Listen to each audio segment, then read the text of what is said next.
Seahawks fans, wherever you may be. Thanks for listening to the show. Join your hosts, Bill Alvstad and Keith Myers, as we talk Seahawks football.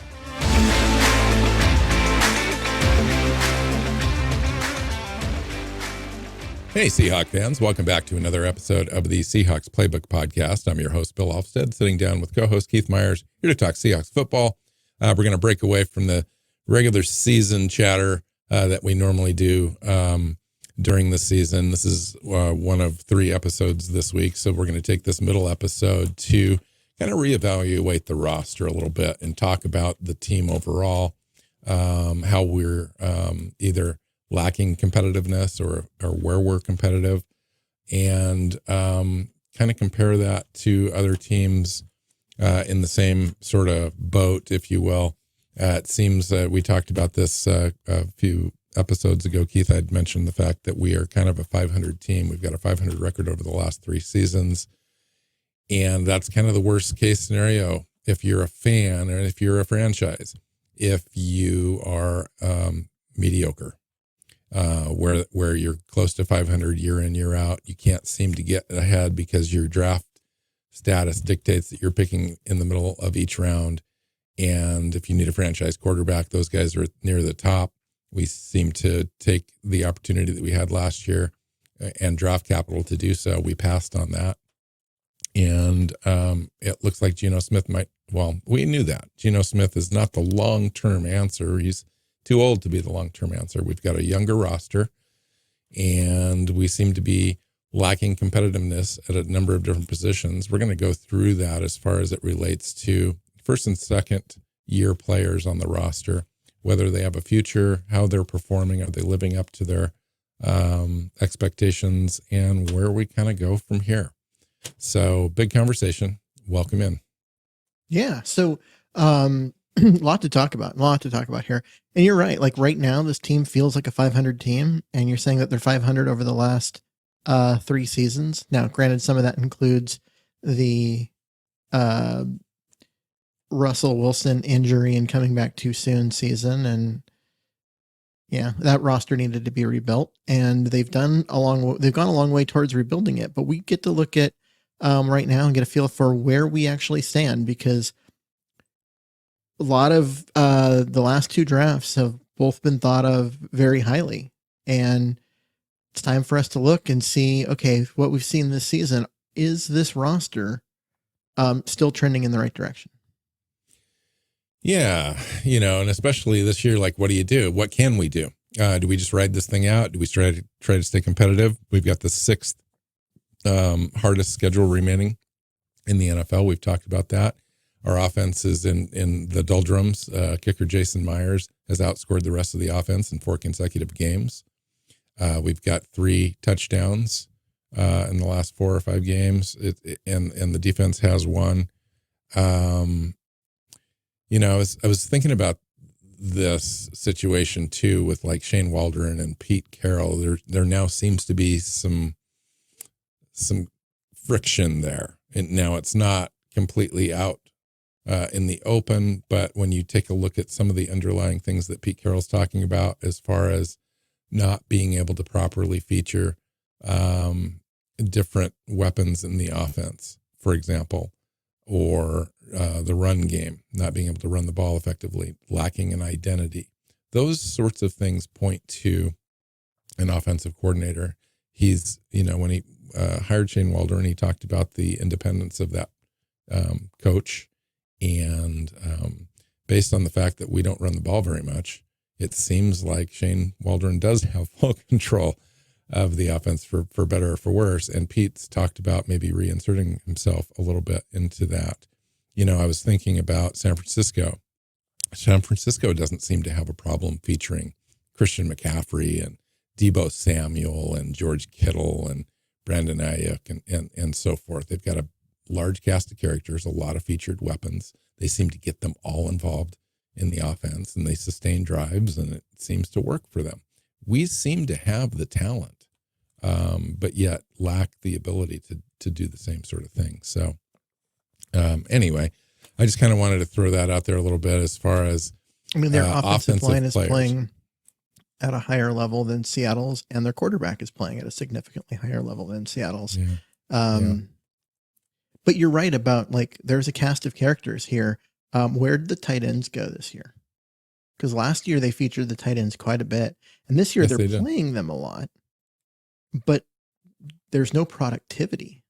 And I know part of that is because the offensive line's been so bad. There's a lot more blocking and a lot less routes to be run, but still, there's just a lot less productivity, and that needs to change.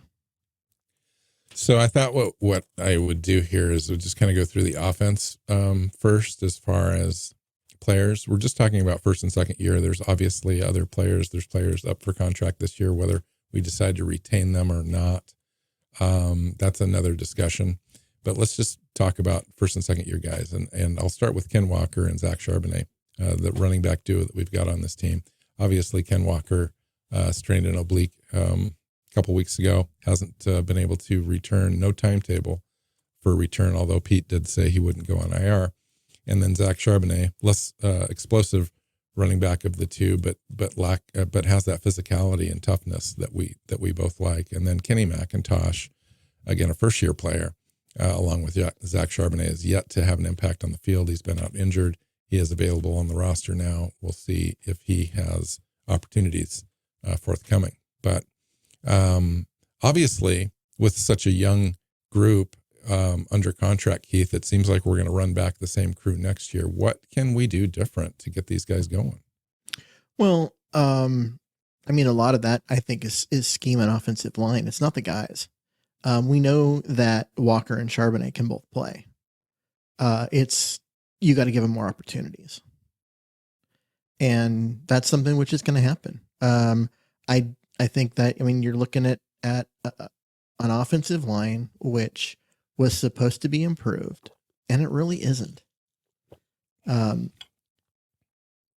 They brought back Haynes. That hasn't worked. Evan Brown was good early in the year, but the last 4 or 5 weeks, he's been kind of bad. As the defenses have improved, so he's gone the other direction. So, I Ross? said, as we've played significantly better defenses in the second half of the season, his play has dropped off. Yeah. And then you look at, I'm trying not to get in too much into the other positions. We're trying to talk about this one. I mean, Walker's was getting it done when given opportunities. His wasn't given enough opportunities. So I know that he's missed with injury. He missed the last couple of games with the strained oblique, but Walker only has 50 more snaps than Charbonnet. 351 to 301. Right? But yet Walker has all the production. Mm-hmm. Well, when he left, he was ranked 7th in EPA in the NFL. He was up there on yards per play, et cetera. He's got that big playability, obviously. He likes to bounce it outside, so he's going to take some losses on a few interior runs, but then he's going to give you some home run options on the outside. We just haven't seen that this year. Even from him, we've been lacking big plays. One of the stats I saw recently was that since Charbonnet's taken over, Kenny Walker's been out, we haven't had a running play longer than 12 yards. We just lack explosiveness there. I think maybe Kenny McIntosh can help in that if Ken Walker's not going to be back soon, but we just don't know. Last game, Charbonnet had 15 carries, I believe, and then Dallas had 88 snaps total with I think one carry maybe. So these guys just aren't getting the opportunities because we can't convert on third down. That's part of the reason. Part of it is just that we lack the push up front to kind of give these guys an opportunity to get big plays. Yeah, we lose at the line of scrimmage a lot. And that's a pretty common theme this year. And they need to, get back to what I consider Seahawk football. And let's talk about winning at the line of scrimmage. let's talk about some of the rookies and second-year players we've got on the offensive line. I was going to talk about a few other players, but Oluwatimi is there, Abe Lucas and Charles Cross are there, and Anthony Bradford. So there's 4 offensive linemen that have had significant roles this year, minus Abe Lucas. He's been injured, hopefully back this week, sounds like it. But overall, we've just not been able to get it done on offense. And I realize some of that is the continuity situation, the injuries, having to plug, there was a time where we ran out 5 backup offensive linemen for most of a game. That's just not going to get it done in the NFL long term. Yeah. And it's kind of what we've been playing with. And it's been tough. Now, I also heard in a press conference here with Geno Smith talking about holding the ball too long and that Pete wants them to get the ball out quicker. And those two things, I think, are tied together. I think Pete Carroll, and you know this, we've seen multiple offensive coordinators over the years lose their jobs under Pete Carroll. Most of them have not lost their jobs because they're being hired somewhere else. They lost their jobs because they were fired. And one of the consistent themes in there is that these offenses stagnate and fail over time because I think they get Pete Carrollized. They lack ingenuity. They lack creativity and explosiveness, even though they want to be explosive. Because I think Pete is real conservative at the quarterback spot. He values the ball. He wants no, turnovers, risk adverse. And, he's calculating that over time wins more games than he loses. But in today's NFL, that doesn't seem to be a formula that's working unless you have elite play at the quarterback position and an elite defense. Well, I don't even know if that's true. Because what we're running into as an offense is the offense is stagnating this year because they're not running the ball.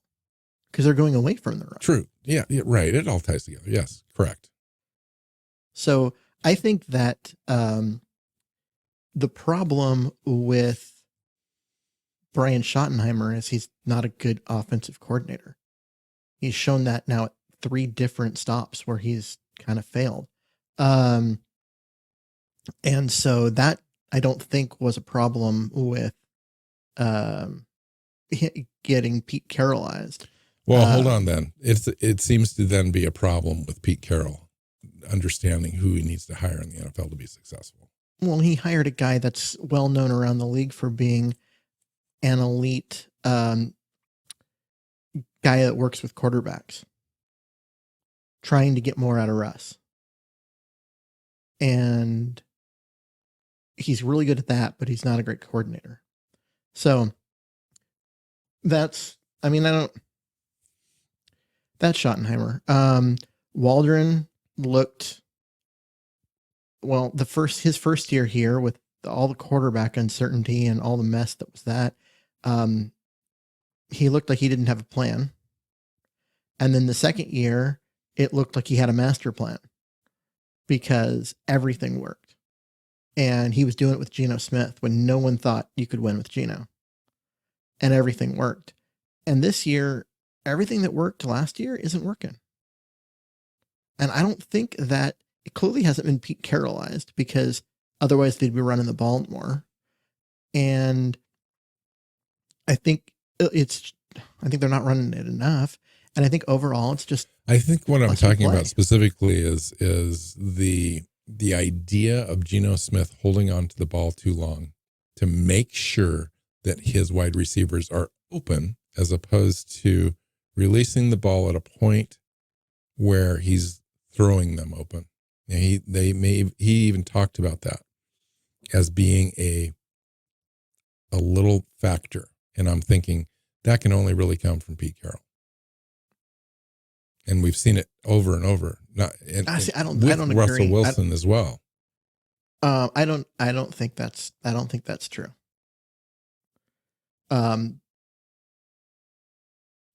Because you're talking about going into a year where you've got this career backup at quarterback who was a turnover machine before taking over in Seattle. And he was allowed to throw with anticipation then, but not now. Not when the team has already now that they've invested a bunch of money in him and said, hey, you're going to be the guy for the next couple of years. Now they're going to hamstring him and make him so he can't do his job. I just simply don't buy that. I think I'm just digging and not for answers here. Good. I mean, one of the other things that he did a lot last year was he was under center a lot, and they ran those schemes with him under center with multiple looks. And this year he's been, in shotgun quite a bit more.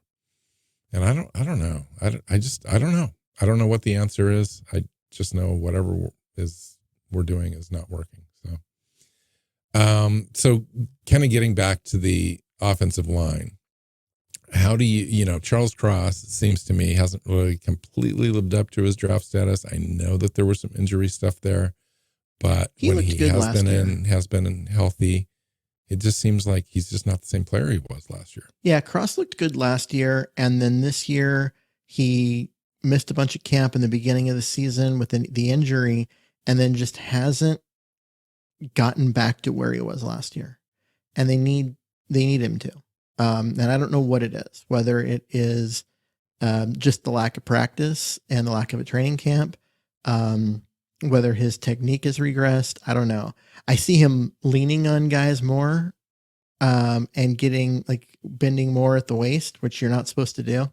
You don't want to be a waist bender on the offensive line. I see him doing a lot more of that and having problems that way. I don't know. I don't know if he still has lingering issues with the injury, or whether it's just a lack of practice and not, the lack of coaching on his technique. But he hasn't been as good. I still think he can play good. We saw it last year, and we know the talent is there. But yeah, you got to get more out of a guy he's got enough talent. They should be getting more out of him than they are right now. As for Abe Lucas, he was the best offensive lineman on the team last year for most of the year. And then the last 4 or 5 weeks, his play really dropped off. And I believe that was just because he was tired. His legs didn't have anything left. It was a really long season for him.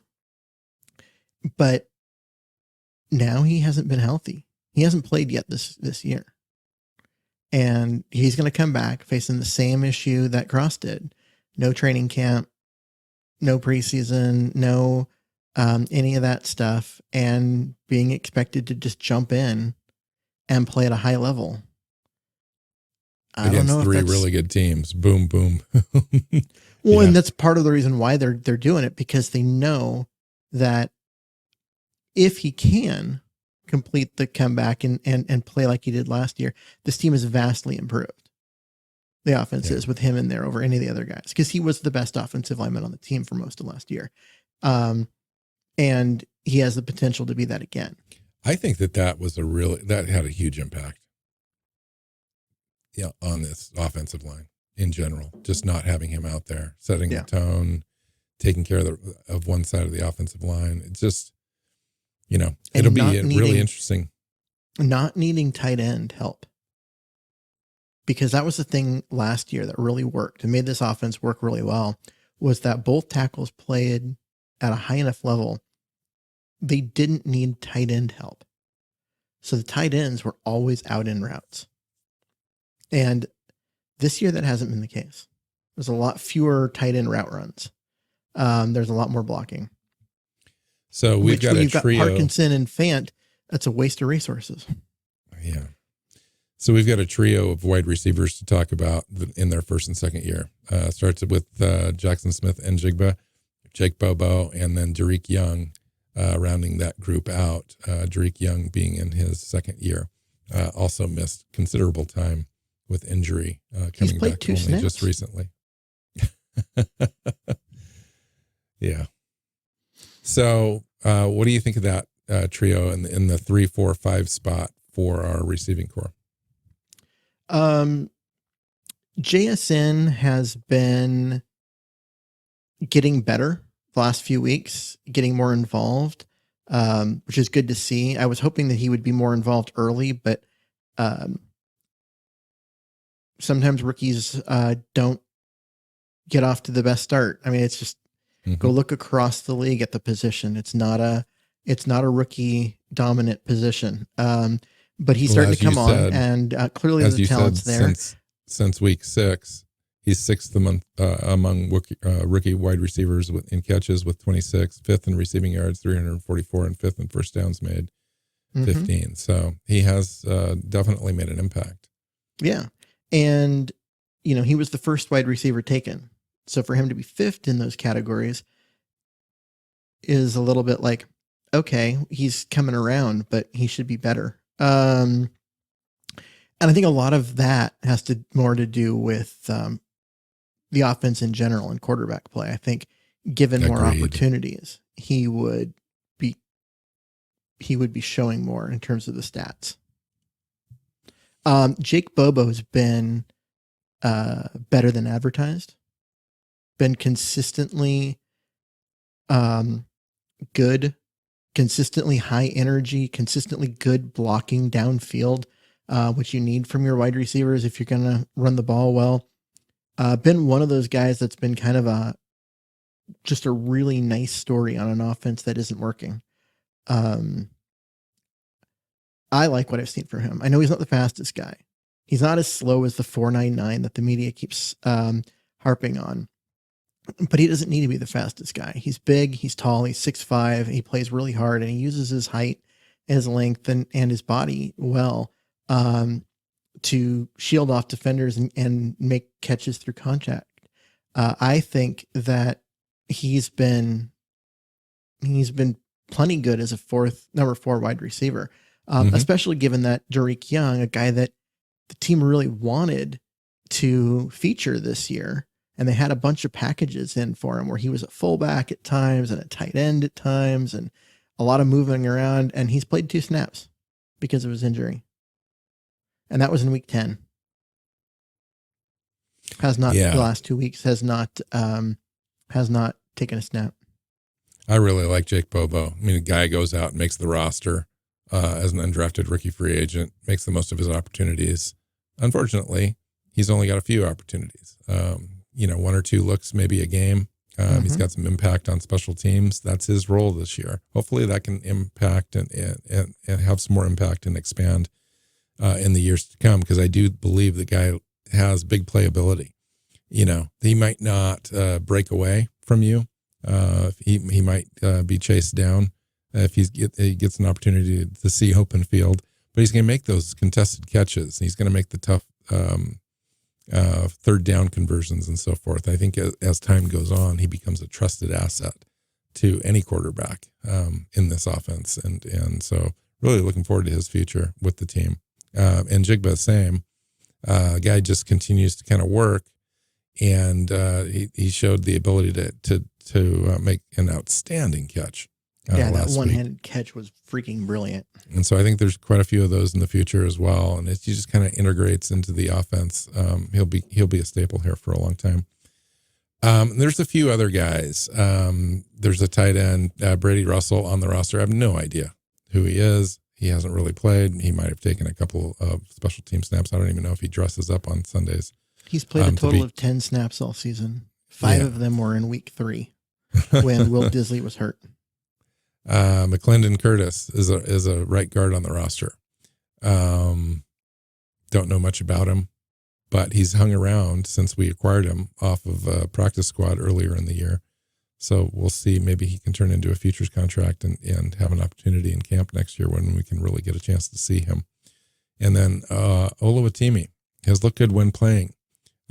We both have talked about the idea that he would be the preferred option at this point in the season, I think, over Evan Brown, to give him some playing time and some build some continuity with Abe Lucas there now coming back at right tackle, and then Anthony Bradford possibly at right guard, and just really kind of solidify the future of this offensive line, because that is the future, at least to me anyway. Now, We may draft a guard next year that's better than Bradford. I don't know, maybe, or an offensive center or so forth. But these are the guys on the roster now, and they look to be good enough to at least see what they've got. Yeah. I mean, Bradford looked really good when he was playing. At this point, given what we've seen from Haynes, I don't understand why Bradford's not out there as a starter. He's been the better player. Don't you think so? I think so, or at least equal. I think that it comes down to trust for a team like Seattle, and the continuity playing with, knowing that Abe Luke is not there on the outside. Having a guy like Haynes in there sometimes helps with those sorts of things. But Anthony Bradford's shown that he's a mauler, but can he refine his game? Time will tell. I think having an full off season in the Seahawks organization and coming out next year, I think is his real opportunity. But he should get some chances this year. The season's long. Haynes has issues staying healthy, I think, and we may not have seen the last of Anthony Bradford this year making an impact on the team. So let's talk about the defense. I think he should be in there playing like every day, every game, every snap, and unless he gets hurt or proves that he doesn't belong. Because when he has played, it's been good. And I just don't get why this team isn't going out and letting him play. I know you said it's a trust issue, but to me, I'm like, I don't see it. I don't understand, because why do you trust Haynes given how he's playing? Something must be going on there at practice, Keith, because it's a competitive situation, always compete, et cetera, blah, blah, blah, blah.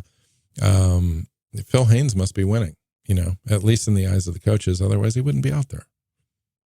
They showed last year and many different times that they're not afraid to play rookies. But he must be earning some snaps at some point. So on defense, it seems like we've got a lot of players that are in their first and second year on this roster. By my count, I've got 16 players on my list here that are either on the active roster or on the practice squad in their first and second year, and quite a few of them are making impact plays for this team. Cameron Young has got a limited view of him so far this year. He's taking about 20-25% of the snaps, usually on game days. Hasn't impacted really the stat sheet. Can he grow into a larger role? Time will tell. Right now, Jaron Reed is getting the bulk of those snaps, and Cameron's kind of rotating in. What do you think of Cameron Young?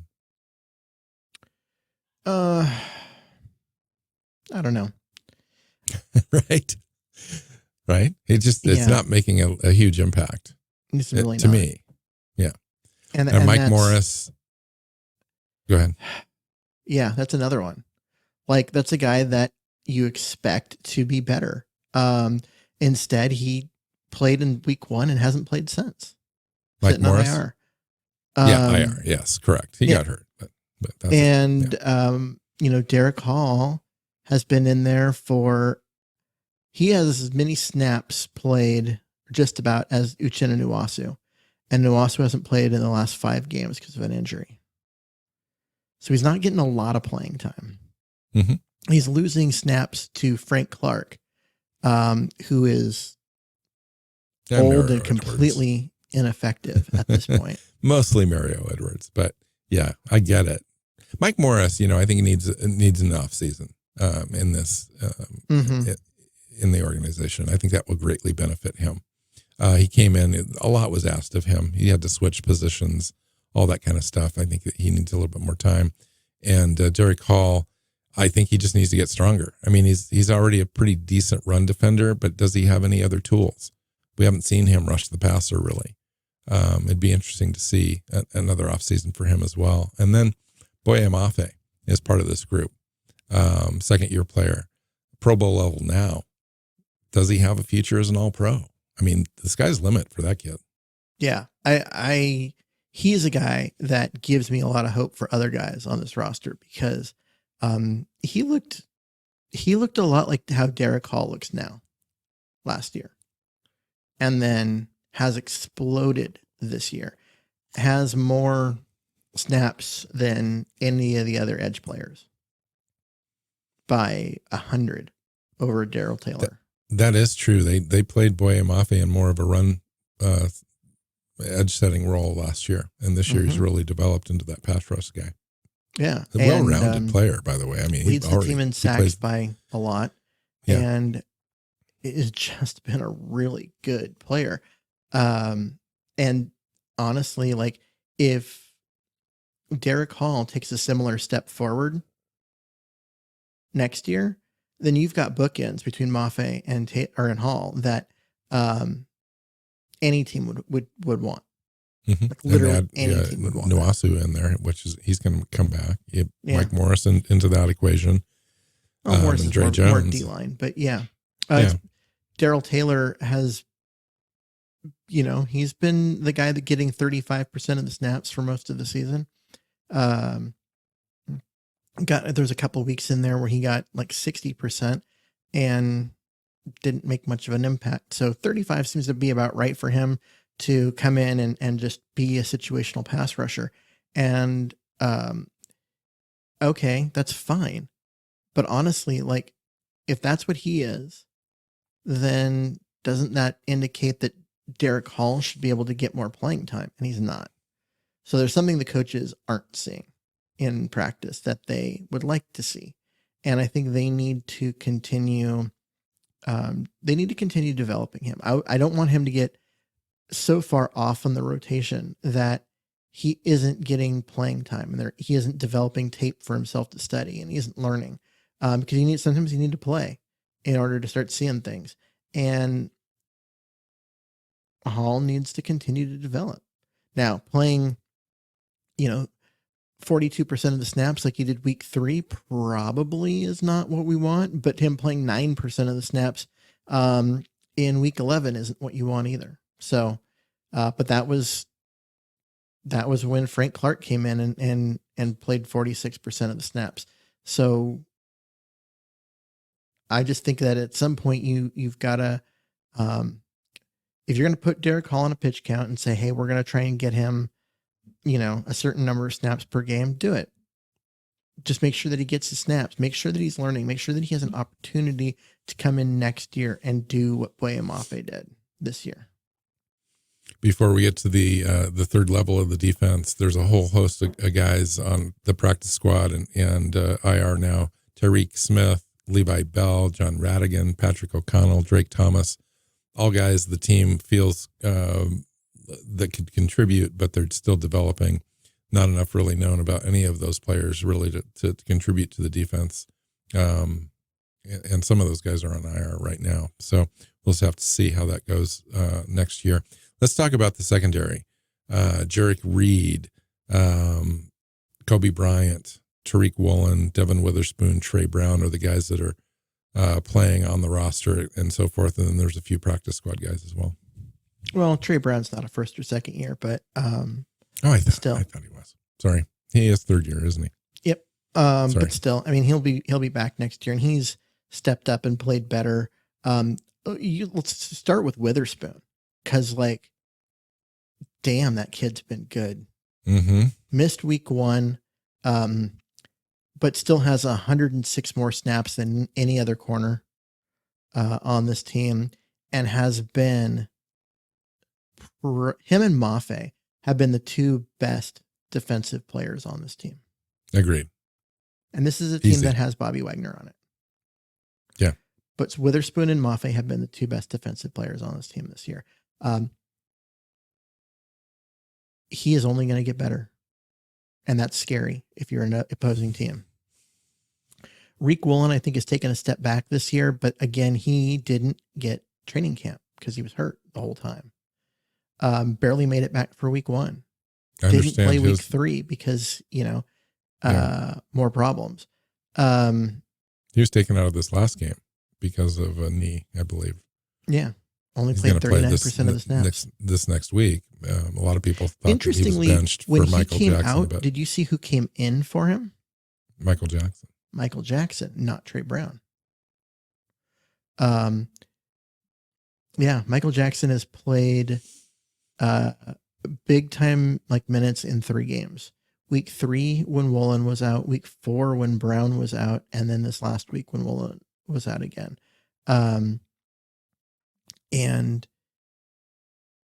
I mean, I guess he's another guy that we could talk about. He's older, but last year was his first year actually with getting playing time, and he looked pretty damn good. And then this year he got beat out by Witherspoon, which I'm sorry, that's not really a knock on Jackson. Witherspoon's been one of the best in the entire league.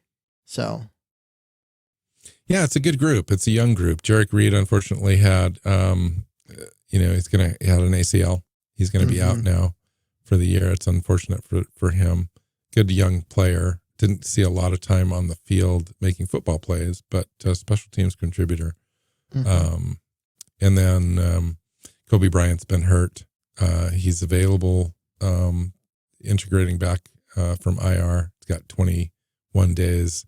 He's now got about 14 days or so left to be able to come back onto the roster, but he was not playing well prior to going on to IR. So I'm not exactly sure what the team he played feels they have 113 with snaps in the first 2 games and looked kind of bad. And then ended up on IR, and now he's healthy again and back, because he's showing up. We'll see. He didn't play in this last game, and hopefully it stays that way based on what we saw in the first 2 weeks. I want the kid to see. At the same time, I want to see him develop and get better. Yeah, I do too. So I don't want to do that, but I'm just saying, like, he got those snaps in large part because Jamal Adams was out. Jamal Adams is no longer out, and Adams needs to be getting those snaps because he's the better player at this point. But if the next couple of weeks also go south and this ends up where this team is like just really struggling, at some point you got to let the kids play. And Kobe Bryant's one of those kids. You got to let him get in and get acclimated and learn and all those kind of things, because he's got talent, and you need to figure out if he is part of your future or not. And part of the issue with Kobe Bryant is that you've switched positions on him 3 separate times. He was an outside corner in his senior year in college, won all sorts of awards for that play. One of the best corners in college football. Come on to the Seahawks, and they switched him to the nickel corner spot, which is fine. It's a starting spot in the NFL, but he struggled. He had some forced fumbles, I think was his highlight of his first season. I think he had 4 of them, but otherwise in coverage had his struggles. And then this year starts the year at that nickel spot, but within a week they switched him over to the safety spot to be kind of a hybrid safety. Yeah. Because the writing was on the wall that he was never going to play. Because Witherspoon was better. And Julian Love came on. Trey Brown was better. Mike Jackson was better. So he wasn't going to get the chance to play at corner. So they moved him to safety. And honestly, it's not a bad spot for him, other than he's not the greatest tackler, and you want your safeties to tackle. But they're trying to give him opportunities to get on the field. He's got to take advantage of those opportunities, because he's a guy that the team drafted his replacement, and then Trey Brown got healthy, who's also his replacement. Yeah. And Julian Love came on the roster and can play in this nickel as well. Yeah, I can't say that that's an upgrade. Not in coverage. That's correct. Julian Love has not played well this year. He was a far better player with the Giants last year than what we've seen in a Seattle uniform. Did you know that Artie Burns is still on the roster? Same thing happened last year. During the game, because he made a play on special teams. That's funny. I kind of forgot. He was on the roster last year, didn't have a single snap in all of the entire year. And I think the same thing is going on this year. Crazy Yeah. how a guy can play that, make the roster, make game day dress up, and still not play. So that's it generally. I mean, there's a couple guys in the practice squad. I think that one of my favorite guys out of training camp was Jonathan Sutherland, at a safety spot, strong safety, and there's just not a spot on the roster for him. But I'd like to see him, and as the future moves along, we've got some decisions to make as far as contracts are concerned. Both the Diggs and Adams making close to $40 million in cap next season doesn't make any sense to me whatsoever. Yeah, I can't and imagine. then paying Jordan Brooks, paying Bobby Wagner, those 4 spots, those 4 players to me, it seems to be a luxury that we might not have next year, when we need to really develop the roster more and kind of spread out those positions into, I think, more important positions to pay money to. Given what we've seen from Quandre Diggs this year and the first half of last year, he's not worth it.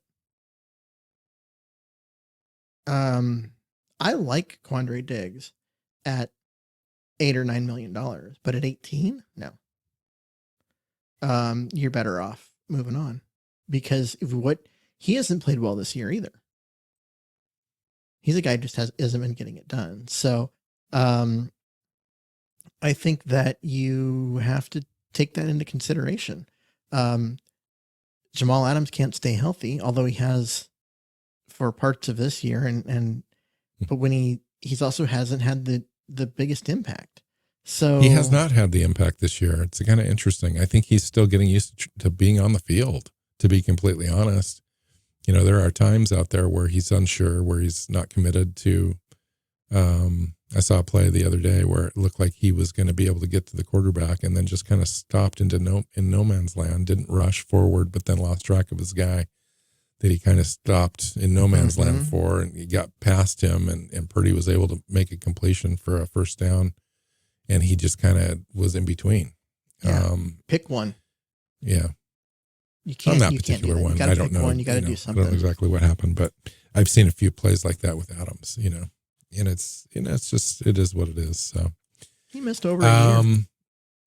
He went out in the first quarter of the first game last year and didn't get back until week 4 of this year. That's more than a full calendar year. Yeah. It's awesome to see him out there playing, because when he's still the guy that they traded. He's very instinctual. He needs to learn to trust himself and his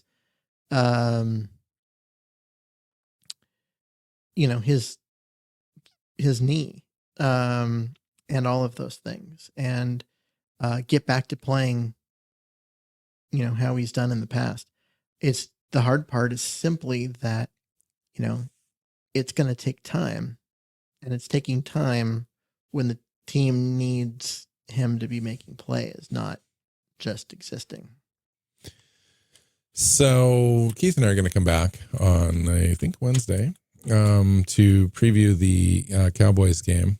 Seahawks are still in the NFC playoff picture, but hanging on by a thread with 3 really critical games coming up.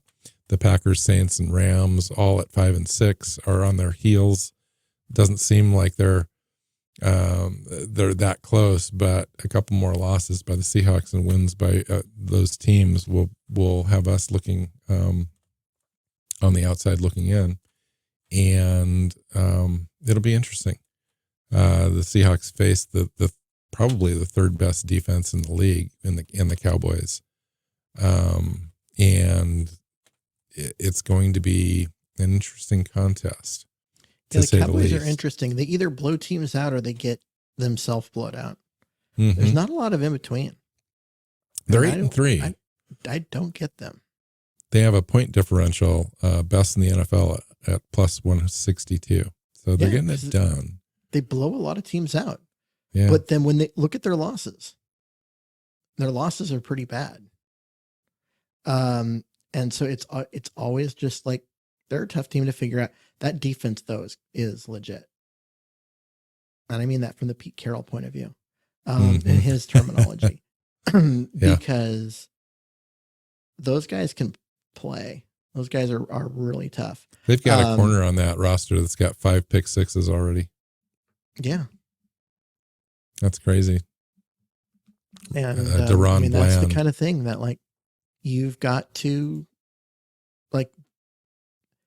I don't necessarily like what they've done offensively as far as building the roster, but defensively, that's a well-built roster, and they're going to be a tough team. That's the first time I've heard you compliment the Cowboys in about 7 years. I hate the Cowboys. I do too.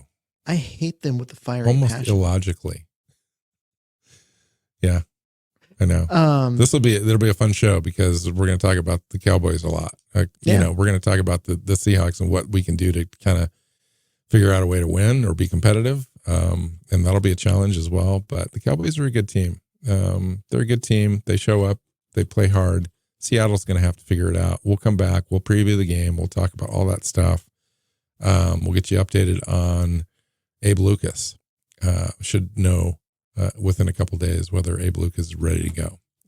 And that I think will help the offensive line and offensive play.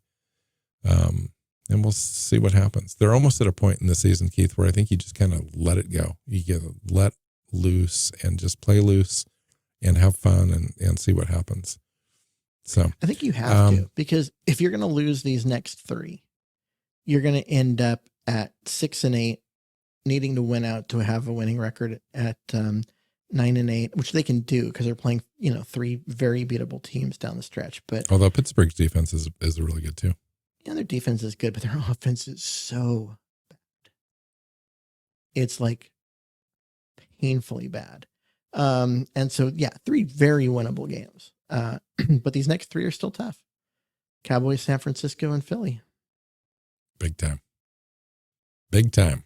All right. Find Keith on Twitter at Myers NFL. You can find me at NWC Hawk. The show is at Hawks Playbook on Twitter. You can find us on your favorite podcast platform, Seahawks Playbook Podcast. Find us, subscribe, YouTube channel, same thing. Tell your friends and family about it and leave a comment or a nice review, and that would be great. So until next time, go Hawks. Go Hawks. Seahawks Playbook Podcast listeners, thanks for joining us for another edition of the show. You can find us on Twitter. Bill is at NWCHawk, Keith is at Myers NFL, and the show is at Hawks Playbook. You can listen and subscribe to the show at SeahawksPlaybook.com.